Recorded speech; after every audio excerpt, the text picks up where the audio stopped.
vai xô mình vai xô nhưng vai cọp trên vai xô vai cọp anh đi chu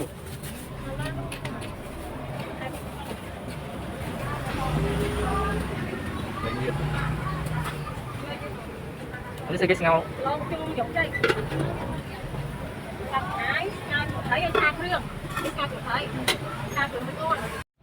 បាទពុកម៉ែបងប្អូនដោយពុកម៉ែបងប្អូនបានឃើញនៅក្បាលវីដេអូរបស់ខ្ញុំបាទថ្ងៃនេះគឺថានាំកូនមកញ៉ាំបាយនៅខាងក្រៅផ្ទះម្ដងពុកម៉ែបងប្អូនហើយបាទគឺថាផ្លាស់ប្ដូរបរិយាកាសដើម្បីឲ្យវាទទួលបាននូវភាពស្រស់ស្រាយសប្បាយរីករាយអញ្ចឹងណាពុកម៉ែបងប្អូននិងកូនស្រីខ្ញុំកំពុងតែអង្គុយងងក់នៅមាត់ទឹកពុកម៉ែបងប្អូនអើយបាទខឹងថាអត់ជូនទៅកន្លែងស្ទះទឹកបាច់ត្រីទេចង់បាច់ចំណីឲ្យត្រីអញ្ចឹងណាលោកយាយលោកតាពុកម៉ែបងប្អូនខ្ញុំថាអត់ទេកូនញ៉ាំបាយសិនចាំប៉ាជូនកូនទៅកន្លែងស្ទះទឹកបាច់ត្រីនៅវត្តសន្និវត្តនឹងពុកម៉ែបងប្អូនណាហើយគាត់ខឹងគាត់ងបាទគាត់ខ្លាចអត់បានទៅកន្លែងដាក់ចំណីត្រីបាទហ្នឹងហើយកូនស្រីពៅមួយងងក់ច្រើនណាលោកយាយលោកតាអើយបាទនេះផ្លូវមន់មកផ្លូវនឹងឯងបាទទិញមកញ៉ាំបាយ3នាក់កូនបាទនៅស្ទះទឹកជើងភ្នំពុកម៉ែបងប្អូនបាទហើយពុកម៉ែបងប្អូនបើសិនជាមកលេងនៅដងក៏ដូចជាស្ទះទឹកអីហ្នឹងពុកម៉ែបងប្អូនចង់ឆ្នៃពេលវេលាដូចខ្ញុំនេះក៏បានដែរពុកម៉ែបងប្អូនណាយើងថាខ្ជិលចូលកញ្ចោះអីអញ្ចឹងទៅខ្លាចអស់លុយច្រើននេះពុកម៉ែបងប្អូនធ្វើអញ្ចឹងទៅបាទយើងធ្វើដំណើរមកដល់កន្លែងខ្លងទ្វារភ្នំហ្នឹងពុកម៉ែបងប្អូនឃើញគេលក់បាយឯងពុកម៉ែបងប្អូនហើយម្ហូបអីក៏មានដែរនៅកន្លែងហ្នឹងគេមានមាន់អាំងមានត្រីដុតត្រីអាំងអីចឹងទៅស្លឆាឬក៏ម្ហូបទឹកអីចឹងមានគ្រប់មុខទាំងអស់ពុកម៉ែបងប្អូនអញ្ចឹងយើងធ្វើការកញ្ចប់យកម្ហូបមកបាទក្រំដើមឈើម្លប់ឈើតិចនៅមាត់ស្ទះទឹកនឹងមកបានហើយវាដូចថាធ្វើឲ្យយើងមានបរិយាកាសមួយថា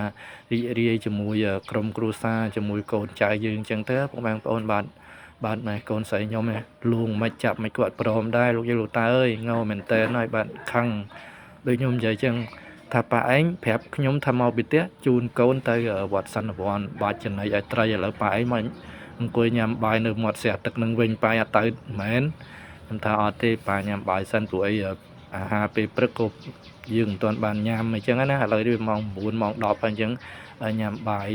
សិនទៅកូនមានកម្លាំងចាំយើងទៅលេងនៅវត្តសន្និវត្តនិយាយមិនក៏អត់ជឿនិយាយមិនក៏អត់ស្ដាប់ដែរលោកយាយលោកតាខូចណាស់បាទហ្នឹងអញ្ចឹងមកពុកម៉ែបងប្អូនក្រុមលប់ជើតិចអញ្ចឹងបាទហើយមាត់ស្ទះទឹកហ្នឹងពុកម៉ែបងប្អូនខ្ញុំឃើញថាមានបងប្អូនយើងគាត់មកអង្គុយលេងអង្គុយហូបអីដូចខ្ញុំអញ្ចឹងដែរពុកម៉ែបងប្អូនបាទគឺទទួលបាននូវអារម្មណ៍ស្រស់ស្រាយសប្បាយរីករាយបាទបានថាក្តីសុខក្នុងគ្រួសារគឺយើងជាអ្នកបង្កើតខ្លួនយើងទេពុកម៉ែបងប្អូនណាបាទហ្នឹងហើយដូច្នេះហើយយកពេលវេលាហ្នឹង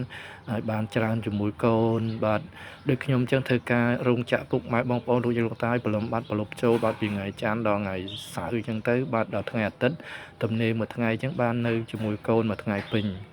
ហើយពុកម៉ែបងប្អូនយើងខ្លះក៏ថាំងឃើញដើរអញ្ចឹងឃើញនាំកូនដើរលេងគ្រប់កន្លែងអញ្ចឹងបែបជាសល់លុយបែបជារស់ស៊ីមានបានហើយមើលទៅបាទមិនមែនទេលោកយាយលោកតាអើយបាទហ្នឹងហើយគ្មានរស់ស៊ីមានបានឬក៏សល់លុយអីទេគ្រាន់តែថាការកំសាន្តក្បែរផ្ទះបាទនៅបែកខាង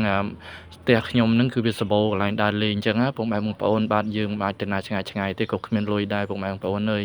បាទត្រឹមកំសាន្តក្បែរផ្ទះហ្នឹងបាទពុកម៉ែបងប្អូនសម្រាប់វីដេអូរបស់ខ្ញុំគឺមានតែប៉ុណ្្នឹងទេបាទអរគុណច្រើនពុកម៉ែបងប្អូនណាជូនពរពុកម៉ែបងប្អូនមានសុខភាពល្អគ្រប់គ្នាអរគុណច្រើន